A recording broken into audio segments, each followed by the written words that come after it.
Les antibiotiques, c'est pas automatique. Vous connaissez évidemment la formule.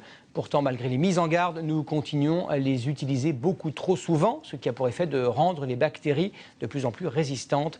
Les chercheurs travaillent depuis des années sur des solutions alternatives. L'une d'entre elles est particulièrement prometteuse. On appelle cela les phages. Ce sont des virus mangeurs de bactéries.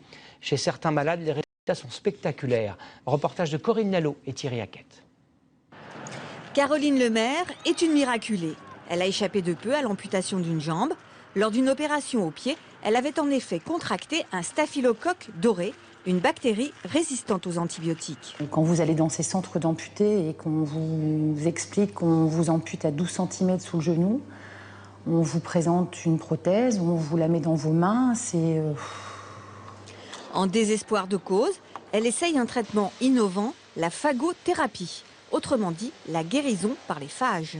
Et quand vous êtes à 7 jours de l'amputation, vous n'avez rien à perdre. Les phages ou bactériophages sont des virus qui ressemblent à des sondes spatiales. Lorsqu'ils attaquent une bactérie cible, ils se posent à la surface, la perforent pour aller se multiplier à l'intérieur. En sortant, ils la détruisent et disparaissent lorsqu'il n'y a plus de bactéries.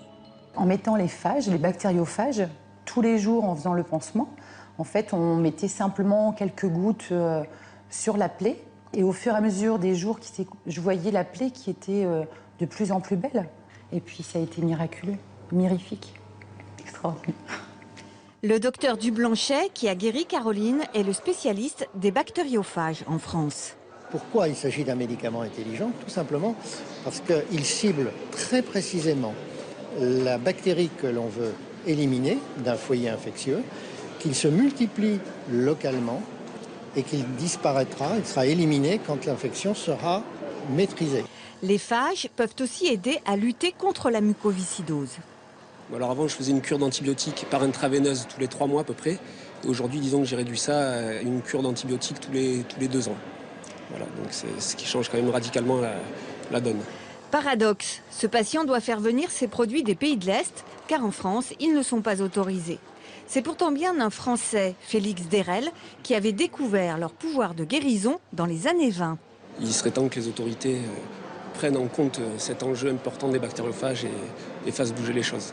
L'agence du médicament déclare ne pas fermer la porte aux bactériophages, mais les associations de malades s'impatientent face à la montée des bactéries multirésistantes aux antibiotiques.